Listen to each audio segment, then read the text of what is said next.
The Story of Salt, The Amazing Role of Salt in World History by Mark Kurlansky and S.D. Schindler. My rock.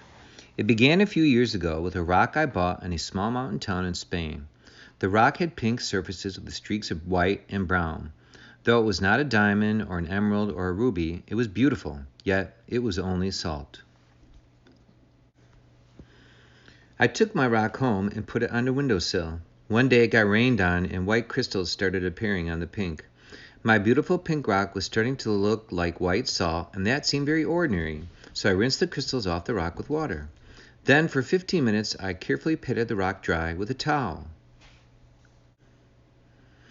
When I woke up the next day, the rock was pink again, but it was sitting in a puddle of salt water that had leaked out of it. The sun was heating the water, and after a few hours, square white crystals began to appear. This is called solar evaporation and is the exact way that ocean water is turned into salt. For a while, it seemed I had a magical stone that would continually produce salt water. The rock never seemed to get smaller. Sometimes I thought the rock had completely dried out, but then, on a humid or rainy day, another puddle would appear under it. I decided to experiment and dry the rock out by baking it in a toaster oven. Within a half hour, I saw it had grown stalactites, long, thin tentacles of white crystal drooping down from the toaster grill. I brushed them off, and my rock looked the same as before. My rock lived by its own rules. When friends came over, I would show them the rock and tell them it was salt. They would always ask to lick it to see if it was true.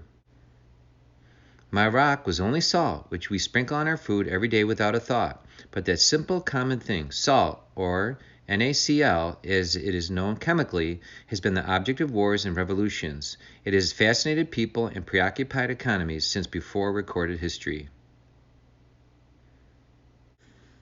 What is salt? The earth is made up of 92 natural elements, which combine in nature to form compounds. Salt is a compound produced when sodium, a metal so unstable that it could easily burst into flame, combines with chlorine, a deadly poisonous gas. This natural occurrence is known as a chemical reaction.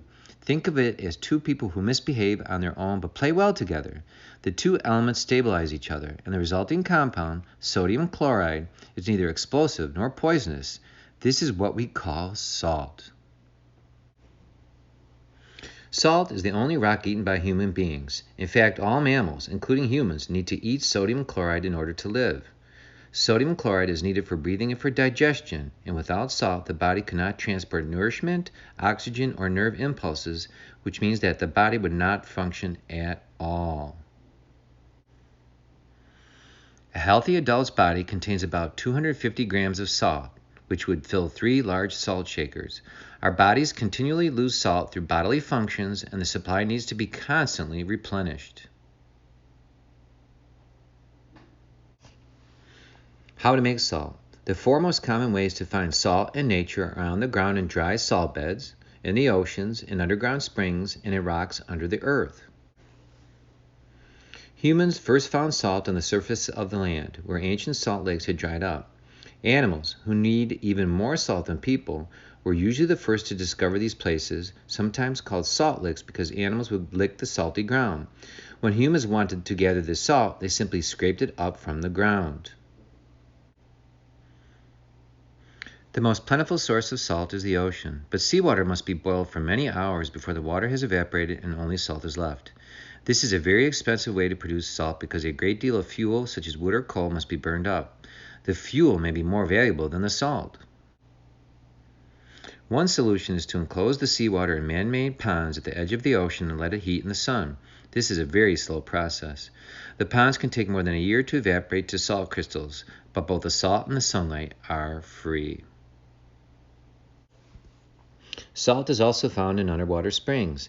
In 200 BC, a man named Li Bing, the governor of the Sichuan province in central China, discovered that springs of salty water came from under the earth.